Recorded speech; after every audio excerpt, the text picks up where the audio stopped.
Eden.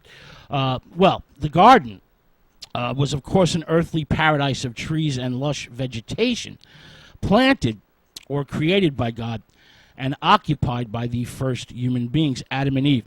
Now, the exact meaning of the word Eden in Hebrew is uncertain, but some scholars link the word to the ancient Sumerian, meaning plain or wilderness, while others link it to the Hebrew word for delight or pleasure. Either way, Eden comes to be identified as an ideal garden of delight, a garden of delight in paradise with a pristine state, free of suffering and death.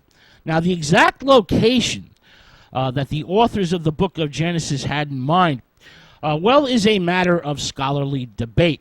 Now, Genesis chapter 2, verse 8, and verses 10 and 14 place the garden in the east, which of course indicates Mesopotamia, and the biblical narrative appears to have drawn from a Near Eastern tradition of an idyllic garden from which rivers flowed. Two of the four rivers are named in Genesis, the Tigris and Euphrates, are known to us and still exist, while two other rivers, the Pishon and the Gihon, seem to have dried up ages ago and no longer exist. However, satellite photography has verified the biblical legend, and archaeological evidence of dried up riverbeds, two other rivers near the Tigris and Euphrates, has been proven. So it's really not a matter of debate anymore. This is a matter of fact. There were four rivers in the area, and this has been verified by satellite photography. Now, the trees in the Garden of Eden also resemble the trees of the goddess Siduri in the ancient Mesopotamian epic of Gilgamesh, trees that have magical powers of knowledge and immortality that are, of course, forbidden. Now, eating the fruit from the trees of Siduri's garden condemns those who break the taboo to death. The hero Gilgamesh was an actual historical figure, a king of Uruk. And in the epic narrative, he searches for the miraculous plant of eternal youth. Gilgamesh finds this plant, but in the epic poem, a serpent, a snake, snatches it away from him. Now, the story of Gilgamesh combines forbidden knowledge with immortality and features a tree of life that is filled with the vital energy of life itself. While the biblical narrative found in Genesis, the garden, has at its center the tree of life and the tree of knowledge, the tree of knowledge of good and evil. The garden is not simply a luxurious paradise, but a place created by God in which human beings live, eat, and work.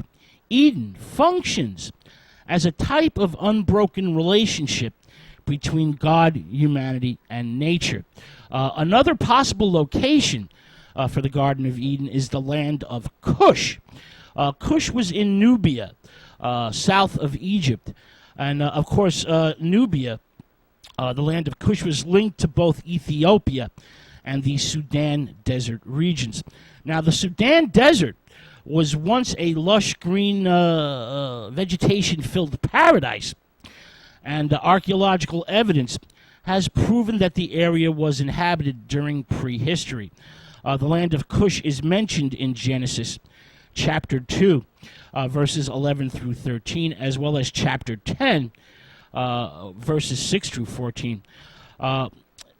Cush is mentioned as the source of the Nile River. It was said to be located in the Garden of Eden. Now, Ethiopia and the Sudan region was dominated by Judaism for hundreds of years until the area was Christianized in the 4th century A.D. Now, in the book of Genesis, the creation of the human race is intertwined with the story of its failure, the fall of humanity. And the limits of sin and death are integral parts of the human experience in the narrative. Humanity is formed from earthly elements and become living beings by receiving the breath of God.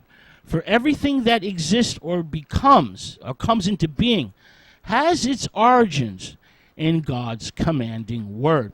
Humanity is created in God's image, corresponds to God and nature, and the dignity of the human race is based on this likeness to God. In Genesis, the essence of humanity, the purpose of human life, are both related or linked to agriculture. The first human being, Adam, Adama in Hebrew, is made of the fertile soil, to which he is destined to return at the moment of death. Adam, Adama, is given the primary task of cultivating, serving the soil from which he was created. Life itself is nourished by the agricultural bounty of the Garden of Eden's fertile soil. It is holy ground. The earth, the soil, is the source of life, and its produce is viewed as God's creation that is filled with goodness. Nature's bounty has a sacred character and is linked to God, while the features of the landscape, the magical trees in the garden, mark the sites of divinity and places of worship. They are signs of God's presence and divine activity. The ancient Hebrews had a sense of dependence on the land, which was reflected in their religious rituals and festivals, which originated in the cycle of the agricultural year. The Hebrews would celebrate their primary harvests, barley and wheat in the spring, fruit in the fall.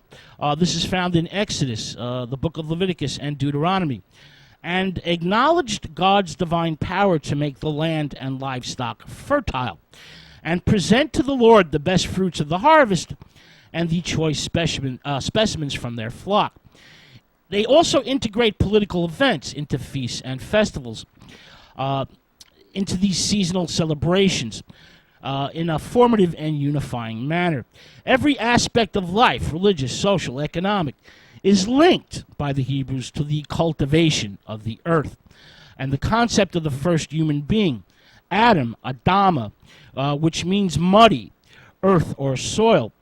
In Jewish tradition, myths, and legends, Adam is endowed with all the physical, moral, and spiritual beauty appropriate to a being made in the image of God. Adam is credited with inventing virtually every craft known to humanity: art, writing, language, etc. The early Christian church fathers also gave Adam extraordinary or exceptional powers. Saint Athanasius, the Greek philosopher, states that Adam can contemplate the eternity of the divine presence. Saint Ambrose of Milan said that Adam could converse with God face to face. And Saint Augustine of Hippo gives Adam brilliant mental powers. But Adam's naivety and childlike innocence will prevent all humanity, original sin. It's going to pervert all humanity, original sin. Adam's disobedience to God is where original sin comes from. This is passed by hereditary transmission from generation to generation. Now, this perspective shifts. Human toil, struggle, pain, and death becomes a punishment for Adam's sin and disobedience to God. So it's really Augustine who comes up with the concept of original sin, and the perspective on Adam begins to shift after Augustine. The story of the fall, the expulsion from Eden, becomes symbolic of humanity's yearning for a better world, and an attempt to account for the problems of evil and suffering. Adam and Eve initially enjoy a life of ease and intimacy with God, but their desire to become like gods themselves leads them astray, disobeying God's prohibition against eating the fruit from the tree of knowledge. They are punished with expulsion from the Garden of Eden and condemned to a life of pain and suffering that was passed on to their descendants. The fall, contrasted to humanity's present state of pain, suffering, and death, it contrasted with an earlier time of perfection and immortality, a lost paradise, a lost golden age. Our degradation is indirectly caused by our free will and our free choices. The fall of divine beings played a central role in the Gnostic Christians. Many of them believed that creation and even humanity itself was caused by some type of cosmic blunder or mistake. To the Gnostics, the physical, material world was a type of nightmare from which the divine sparks of humanity, us, seeked to escape. Now, in the New Testament, St. Paul explained that Adam, the man of flesh, brought sin and death into the world, while Christ, the man of spirit, the second Adam, brings into the world eternal life. This is in 1 Corinthians. St. Paul's view that the fall of Adam introduces sin and death, which is also mentioned in Romans, leads to St. Augustine developing the doctrine of original sin. Now let's get into Eve, the name given to the first woman by the first man. This is in Genesis chapter 3, verse 20. Eve means the mother of all things.